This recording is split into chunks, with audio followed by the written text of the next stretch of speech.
Edinburgh is an old city with a dark past. Its twisted and gruesome history have become one of the city's most infamous attractions.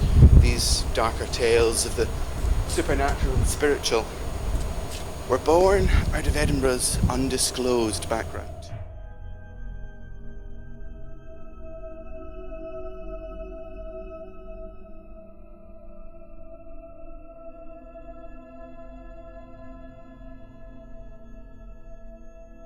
We were able to interview an employee of Aldreaky Tours in order to gain an insight of their own personal experiences and the history of the company.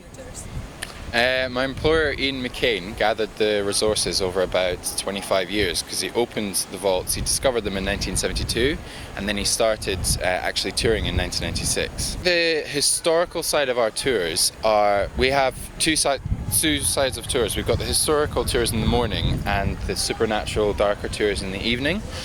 So the history tours are for any history buffs that come along and they want to see the vaults and learn about Edinburgh's past, but then you get some different people that come on the later tours that want to see all the supernatural side of stuff. And the latest tour we do, the Terror Tour at 10 o'clock, is people come along because they want to be scared. Since their rediscovery in the 1980s, the Edinburgh vaults have had reports of supernatural experiences.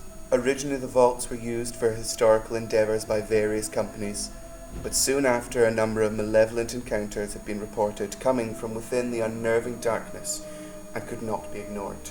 The vaults were undoubtedly unsettling with the outside world muffled. It is easy to acquire a sense of dread.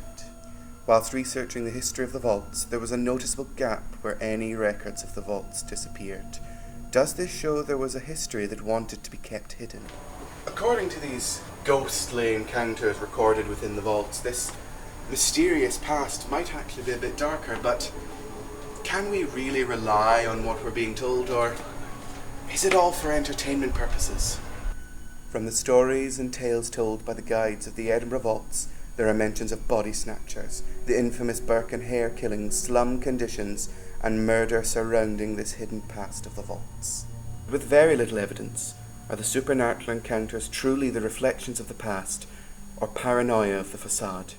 At this point it is all speculation about this missing chapter in the history of Edinburgh, but you really have to experience the vaults in person to understand the fear within those walls.